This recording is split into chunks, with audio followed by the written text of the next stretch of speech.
home. In fact, it is something like our genes, a sequence of our DNA that is passed on to us from our parents and from our forefathers. And no matter what or how you change your name, no matter what you change your address, no matter what you change your sex, it is still you. And it connects you to your unique heritage. Yes, when I see some kids today, I feel quite a pang of concern because many of them seem to be disconnected, especially when I see them dress up as their favorite Japanese anime character. Or when they want to say, I love you, they do this instead of mano. Crash landing on you.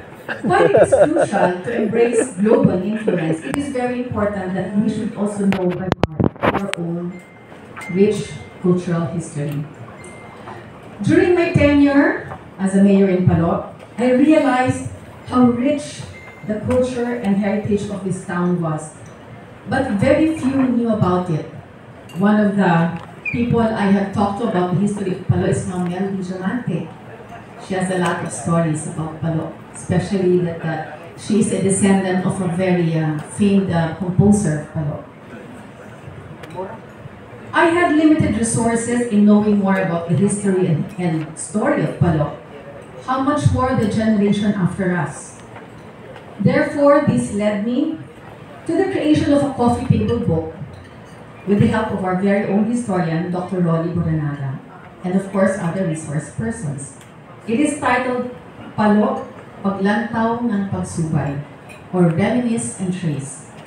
It is a labor of love aimed at documenting the stories and history of the people of Palok for future generations. One information that we have is a list of town mayors. The first being Kangangha, and he was appointed in 1598. And then there was a loss of information, and then the next information, the next recorded name of a mayor is Balasabas, and that is in 1768. And at that time, based on the book, there seems to be no last name. It was all first names. And based on the information written in the book, the very first female mayor of Palok is Mayor Remedios Mapulpetilla. Currently, I help my husband, Governor Carlos J. Petilla, in the area of tourism as a tourism consultant of the province of Leyte.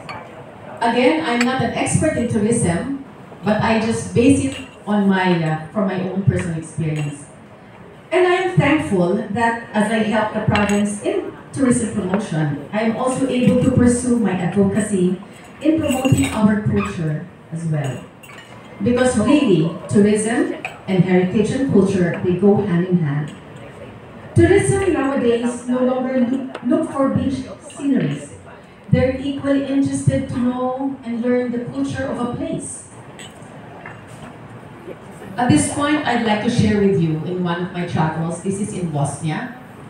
And I was so surprised that there's a certain corner, looks very ordinary, just like one of the corners here in Tacloban and Palok. No historical building, landmark, but it's just a story. And it's a story of what they say, the Romeo and Juliet of Bosnia.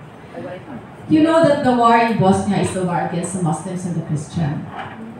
And then this Romeo and Juliet are actually mag-boyfriend-girlfriend sila. One is a Christian, one is a Muslim.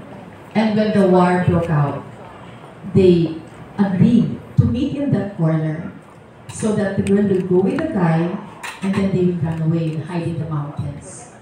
So when they met in that corner, the snipers saw them and they were killed in that particular corner. No big buildings, no big landmarks, but it was a story very strong, and I think that embodies the message of the Bosnian War, that eventually Muslims and Christians, regardless of, even before afterlife, as long as they love each other, they commute with each other, and it doesn't matter what religion you are in. Another role I currently hold is being a chairperson of the Voice